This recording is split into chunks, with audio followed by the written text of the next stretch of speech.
All right, this is it. This is the webinar. We are live. My name is Ryan. I'm part of the Halt to Harm operations team, bringing you the webinar today. And we're going to get Ashley in on the screen in just a moment. We have a few people already logged in here, and you can use the chat to communicate and let me know where you're tuning in from. Also, this session is going to be recorded, so you'll be able to watch the replay and learn about the new Fracking Help Center, the Rapid Response Resource Center, and stick around because Ashley's going to show us this awesome infographic that you can actually have printed that works as an amazing support tool to help people answer questions about fracking and zoning. So hold on just a moment. I'm going to do a couple of technical things and get the, get everything going. All right. So Ashley, I'm going to invite you on screen. Let me know when you get that. This is fun. This is our second Halt to Harm training webinar using this platform, Crowdcast. And so far, it's been working really good. It's a little different than our big, longer presentations. If you go to our website, you'll see a whole bunch of presentations that cover different topics like methane report from Physicians for Social Responsibility, injection wells. Hey, Ashley. Hello.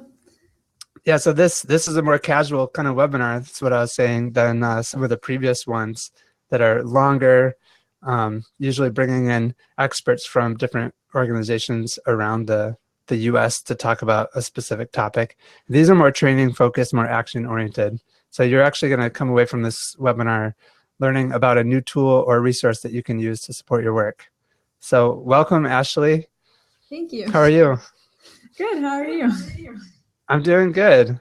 I'm doing good. I'm glad this is working. Looks like we have 6 people logged in right now, which is great. For a start, we got 40 people registered. So, and then the replay is going to go out to even more. So if you're watching right now, just jump in the chat and let us know where you're tuning in from. And then Ashley, you can pull up the slides. Yep. All right. I'm here in the Finger Lakes region of upstate New York. And we got Robin from Huntington, West Virginia, Jill from Environmental Health Project in McMurray. Welcome. It's great to have you both here.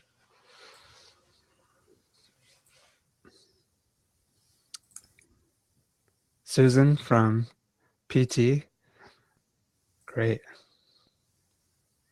A few more people are trickling on to the webinar. So another housekeeping thing, there's a spot at the bottom of your screen where you can ask a question.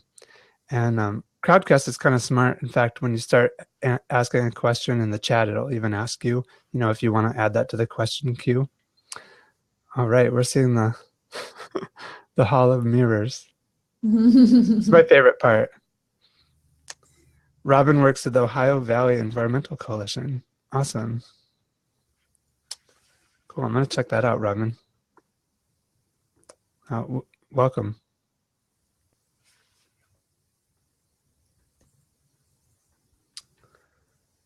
So, Ashley, are you able to get the slides up? Yeah. Do you see them? I have them shared right now. Oh, right now I'm just seeing the I'm seeing the Crowdcast tab. So it looks like the Hall of Mirrors. Oh, interesting. Sorry. That's all right. Let me bring that back. Oh, I see. That's that. There we go. Now. I went back to I had to have it on a different browser tab. Do you see it now? Perfect. Full screen. Full screen. Awesome. So it's 1:03. So we could get started. Sure. All this is in the replay. So, fantastic. Great. So, hi, everyone. Ryan mentioned a little bit about me, but I am a community organizer working at Mountain Watershed Association. We are a watershed association. We focus on the Youghiogheny River, which goes from starts its headwaters in West Virginia up through Maryland and into southwestern Pennsylvania. But we really focus on issues throughout Western Pennsylvania. We work in both natural gas and coal and doing advocacy around those issues on the legal front, on the environmental front, as well as remediation work of abandoned mine lands and situations like that. So thank you all for joining me today.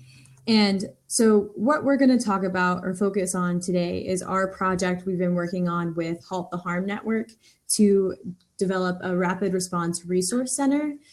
This came up after years of working with communities throughout Western Pennsylvania and into Ohio and West Virginia on organizing around fracking issues in their community. So we're glad to finally get the chance to share something which we hope is going to be helpful for organizers throughout our area and beyond.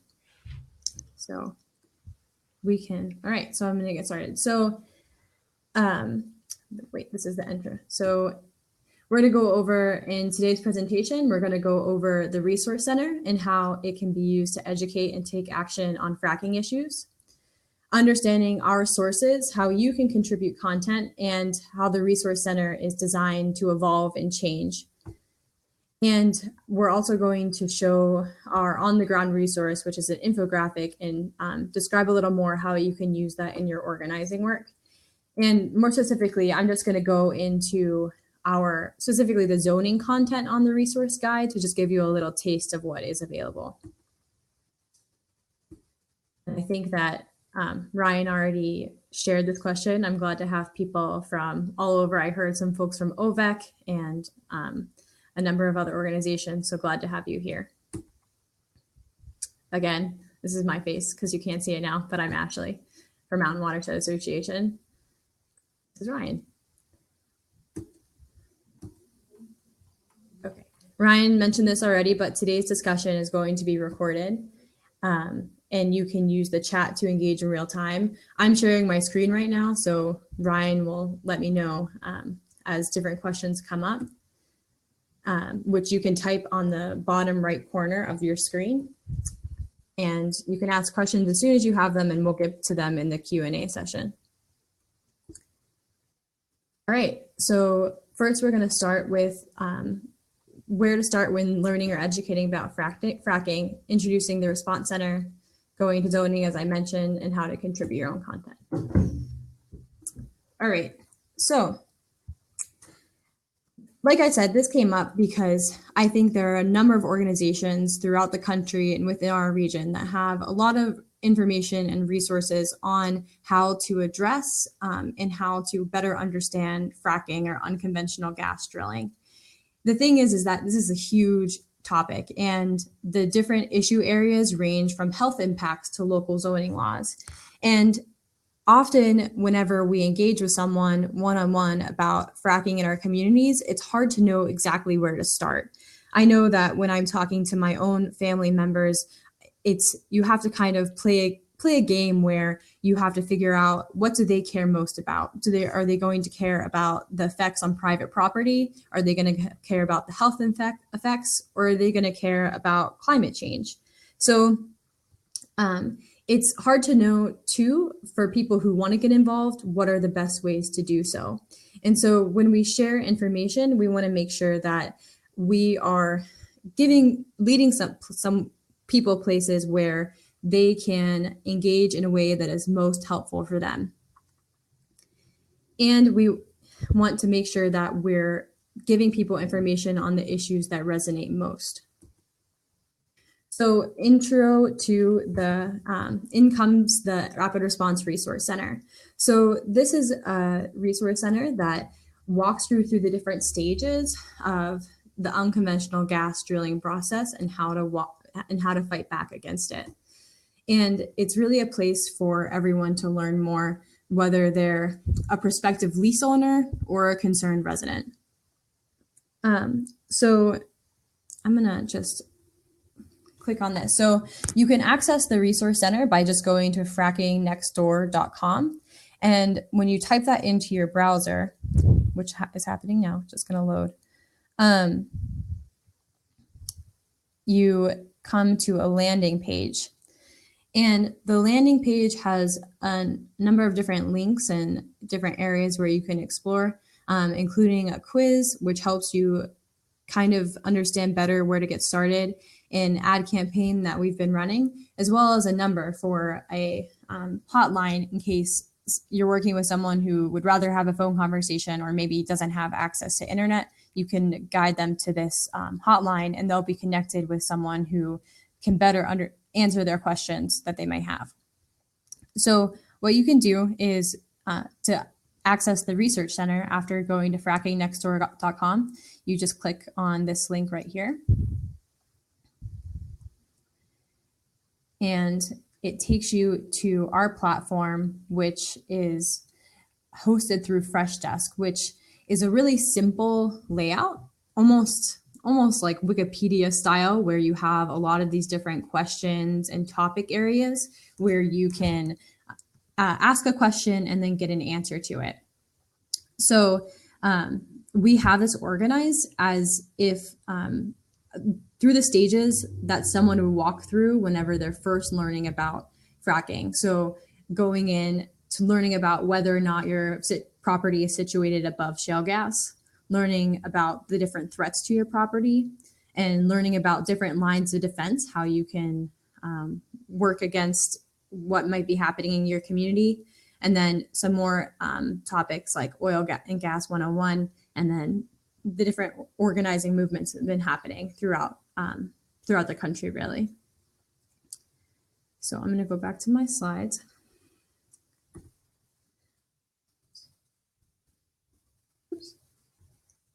And I know a lot of the work that we do, a lot of times it's hard to sometimes direct someone with where they should start with this in their work against fracking, depending on what level of involvement they have. So we work to develop an on-the-ground resource, which is this infographic, which connects to the to the Help Center through a number of links, but it also has a lot of information connected within. So let's go. This is hosted on Halt the Harm's website. Ryan sent out a link earlier, but this is how it looks. So what happens is that you can lead someone through this quiz. They can answer a series of questions, and along the way, they can access these different links, and or if they want to know more information, and these links all link back to the Resource Center. So we designed this with all people in mind. I know that we work with a lot of people that are actually thinking about leasing out their land, and they want to know whether or not that's something they should do. And this was really designed with them in mind as well, because it helps them walk through the process of how they should get started, if they should lease their land, what more information do they need, and as well as different fights that they can take in order to help protect their communities. So this, in the end, you'll get about 3 different codes. So that's along the way whenever you come to these boxes here that say code D, code I, etc. And on the back, you have different suggestions on actions you can take. And again, this information is all housed on the Help Center, but it's really nice, we know, to have an in-person resource whenever you're working on the ground with people. And so it's easy to go through, and it also has a bunch of information. It can be printed on 11 by 17 paper, so that's something that most people can do on their own printers, and then just fold it up to be a guide. So we're really excited about this. I've been using it a decent amount in my community work that I've been doing, and people have really been enjoying it. And I think a lot of times it looks really nice, so people get excited about it. And I just wanted to go back to the Resource Center too. I know that with my family, for instance, I told this to Ryan, but last Thanksgiving, I went home and my whole family was sitting around the table talking about how they had signed a lease for lease on our land that had been inherited by our family for generations, and they didn't tell me on purpose because they didn't want me to find out, because they thought that I would be against it. And at that moment, I wish that I had something like frackingnextdoor.com, because really a lot of the information helps not just organizers and activists that are concerned, or community members that are concerned, but also lease owners. There's a whole section on, if you have your lease, understanding your rights, and about the different protections you can get on your lease if you really do want to sign it and you do need to sign it. And looking back, I wish that I would have been able to have this resource so I could have shared it with my family. And even if they were going to sign it, they could have at least went through and gotten more protections for themselves and for our environment and our land. And another thing, here, I want to go back to the slides. Another thing that we wanted to talk about in particular was zoning and permitting. So this is something that I know within southwestern Pennsylvania, especially as you get into more of the populated areas, zoning is something that ends up being a really strong line of defense, but it's a really complicated topic, and it's hard to really understand unless you are a lawyer. And so a really great thing about this resource is that we've had multiple lawyers contribute a lot of content and spend a lot of time breaking down the different types of laws and protective language that they use. So in this, we kind of, originally we were asked to create a zoning guide, and we ended up including a lot of the content in here. And so, for instance, we have a whole table here of, let me load it, of all of a ton of different examples that our staff attorney went through and broke down that different communities have used. So types of protective language, so categorizing as an industrial use, increasing setbacks if you have gas proposed for your townships, etc. And this information is just simple and straightforward, and it also provides a number of links to existing ordinances that different communities have established that help increase protections. So right away you can have access to this if this is something that you're working in your community, and you know that local zoning and increased protections might help. You have a whole resource here of different information that you can use. I think too, if you aren't as familiar with exactly what zoning is and how it can help you, there's a whole section, Zoning 101, that dives into why zoning has been so helpful in the fight against fracking, and what it can do for you. So again, this information has been looked over by a number of attorneys and other people who have been working in this field. So we're really glad that we can house it in one place and share it with you all, because I know that this has been really helpful in our work, and I'm assured the work of a number of other organizations throughout the area. All right. Let me keep going here. Okay. And then the last part that I wanted to go into was that the Resource Center is really designed to evolve and grow with your content, questions, and your feedback. So I'm going to go back to the page, but there's, whenever you first log on to the Help Center, you're going to see on the right-hand side, once it loads, okay, you can create a new help request. You can check a request status, and those are if you want to just have, if you have a comment or a suggestion or feedback that you want to submit to us, you can submit it and it'll go and you can check it right away. There's also a community forum, and no one has created any topics yet, but if there is a new topic that you think you want to talk about so that other people can contribute content, and then we can possibly even house that content on our site, you can start that right here. And so we're really able to include information and different strategies that other people have been using throughout. I think a really awesome thing about this platform is it is really easy for us to go in and add more content and change content. So as new strategies come up, as people have better ideas about what to do, we really are hoping to grow this platform. So if you were on here and there's something that you're like, well, I wish that website was on here, or I wish they would have included this topic, just let us know and we can definitely include it. We're just trying to make this as helpful for people as it can be, and as robust, but at the same time simple as it can be as well. Ashley, Yep. I think this is one of the most exciting parts of this, because what it is now, it's already an incredibly valuable resource. But then the fact that it's set up not as a website with articles on it, but as a help center with tickets, I just want that to sink in, how incredibly valuable that is. Mm-hmm. Yeah, and the same thing with this phone number right here as well.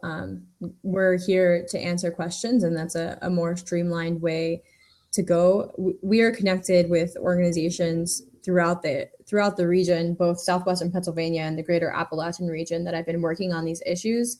And we do this on a day-to-day basis. We get a call from someone who has lost their water, who is dealing with a landman coming, knocking on their door. They're wondering if they should sign their lease. And we work to connect folks with different organizations and information to help them make educated decisions and also get the help that they need.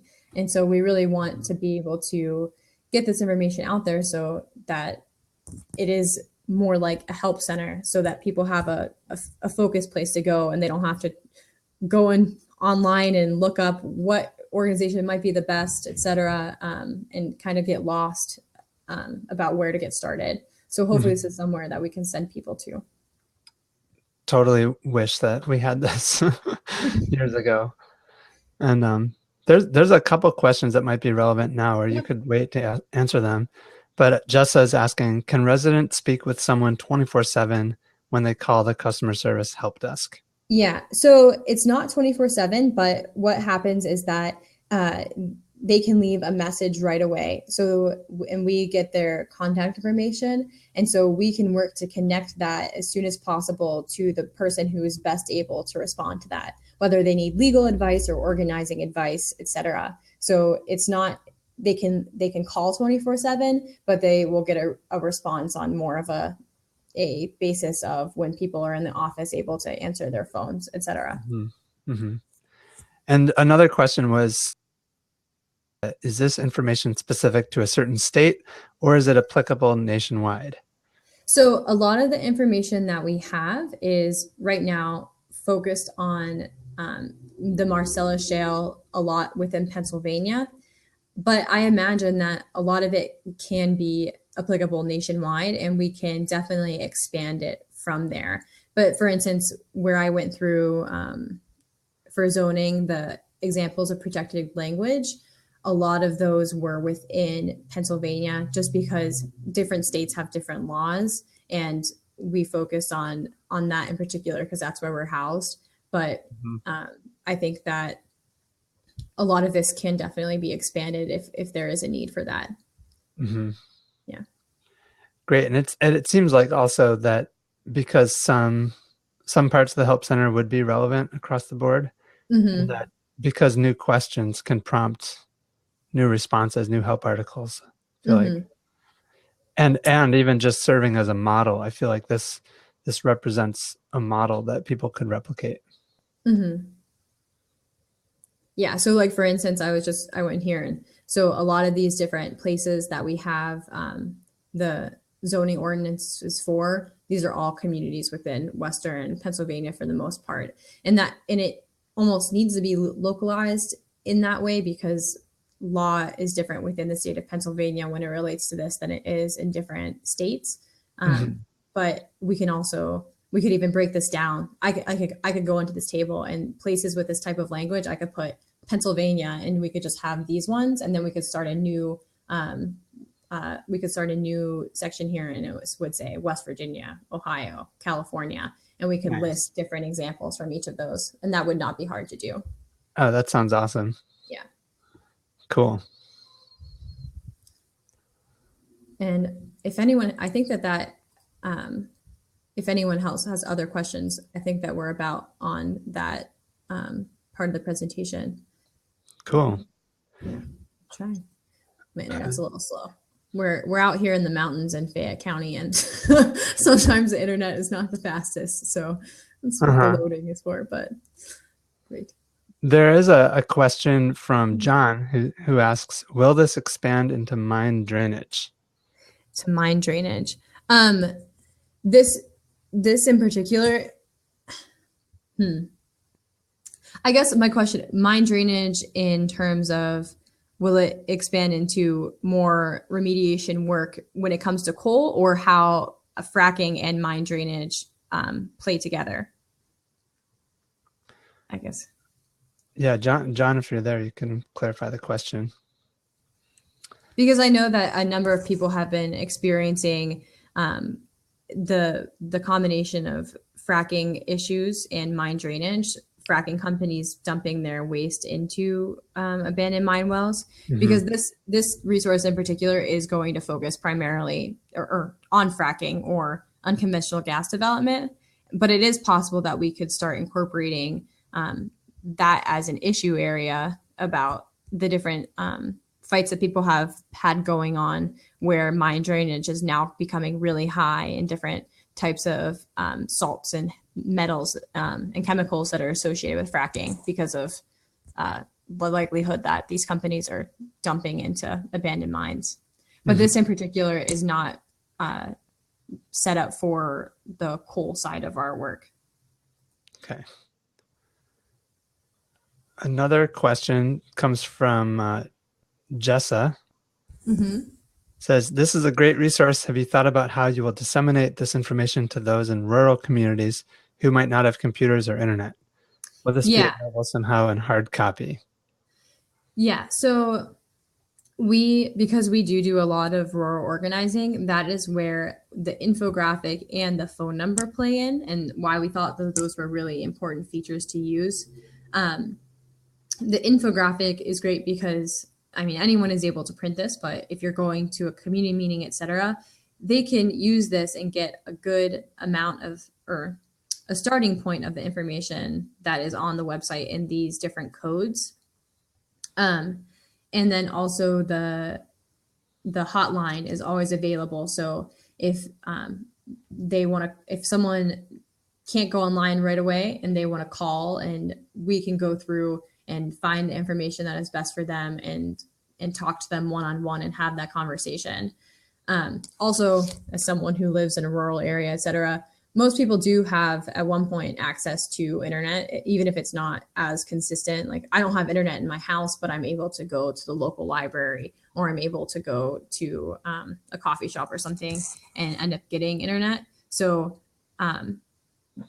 we'll have the call line so that people can have access whenever they need to someone to talk to, but it will be available whenever people do have access to the internet to dive more into some of these topics. I just put a link in the chat that shows the URL for the infographic, because there's two different versions. There's one for viewing on a screen, and then there's one for printing. And I took the print version, and I emailed it to the local print shop here, and asked them to print out some copies for me. So it's an 11 by 17 poster essentially. So it's fairly easy as well to get a bunch of them printed. So yeah, I love that you made the infographic. I think it's so cool. Any other questions from folks that are logged in here live?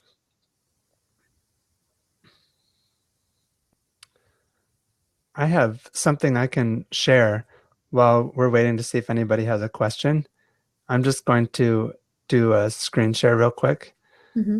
um, and jump in here. And let's see. All right. So from halttheharm.net, you can see the Help Center as one of the services on the list here. And Ashley, you can see my screen, right? My internet is a little slow, but I'm getting there. Okay, cool. Yeah. So, this gives you a little bit of information about the Help Center as well. The TV ad that's going out that's right now is generating a lot of traffic to the Help Center. And what's really cool is that you can actually add the support center to your own website. So, this might not be relevant to everybody, but just this is a little bit of code that you can copy and paste on your website, and then you'll have a help center just like this. So here's what it looks like. And when I start typing in something like, should I sign a lease? It actually draws up the articles based on the question. So this is sort of standard, but also very advanced help desk software. And the fact that you can actually put it on your own website is pretty exciting. And so if you have a website, if your organization has a website and you want to add this, you can either copy this code or you can click the button to request technical assistance, and that's going to be from me. So I'll happy to help you put that on your website. It takes just a couple minutes. So yeah, you would just go to Halt the Harm and then find Help Center in the services menu. So hope that was helpful. Let me see if I can turn off the screen share now. Yeah, now you're in the land of mirrors. Okay. Nice. Cool. So Jill says, can't wait to play around with this. Thanks so much. Yeah, thank you. Thank you, Jill. It's great to hear from you. Anything else, Ashley? That was everything that I wanted to share. It is a simple resource at the face. Thanks for sharing that. Thanks for sharing about that search feature too. You can search on the help desk site as well, which is really nice. You could just type any word, any keyword, health, etc., and all articles related to that will come up. So it's really helpful. Yeah. Yeah, but I hope that people can keep playing around with it and get ideas for different types of content that we can have on there that we haven't thought of yet. Cool. Yeah, thanks so much for the presentation and for all the work that you've put into this, Ashley. Mm-hmm. No problem. It wasn't just me. It was many people before me too. Yeah, well, yeah. if you don't mind, I'd love to hear just briefly how it started and what's a little bit of the backstory to how this happened.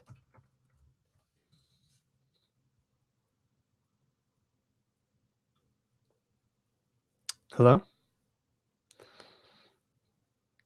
Well, it looks like we're going to have to tell you the story later. Looks like there's a little lag in the video. So let's see here. Well, thank you so much for coming on to the webinar. And just as we wrap up at the end here, I'm going to tell you a little bit. Maybe Ashley's going to jump back in, but I'm going to tell you a little bit about the Halt the Harm Network because as the hosts of this webinar, I want you to know that there are more webinars coming up. And so on our website, you can apply for an account. You can join the network, and you can become a part of the directory. So you can connect with other members of the network based on interests, skills, location. We provide a ton of resources. Campaign support is just one of the services that we provide. But the webinar series is both trainings. So the next training is Exploring the Environmental Health Channel. That's on November 30th, which is a really amazing new tool that's provided by the Environmental Health Project. So that's coming up on November 30th. But then you can also look at the webinar series, all the back issues or back episodes of the webinars, topics like injection wells, health professionals and methane report, frac sand mining, fracking and food, the intersection of food production and fracking. There's so much to discover here on the website. This is really a resource, and it's not necessarily stuff that I'm creating. I'm kind of like the host here on the webinar, but Halt, the radio station that's broadcasting and bringing together a lot of the resources and services that we need to effectively stand up to this industry and protect ourselves.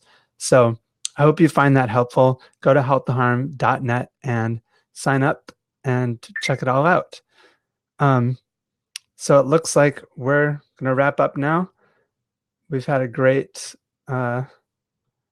webinar, and I appreciate everybody that came on. If you have any questions at all, you can contact me at ryan@halttheharm.net. I'll put my email here in the chat as well. And I look forward to hearing from you. And have a wonderful day, everybody.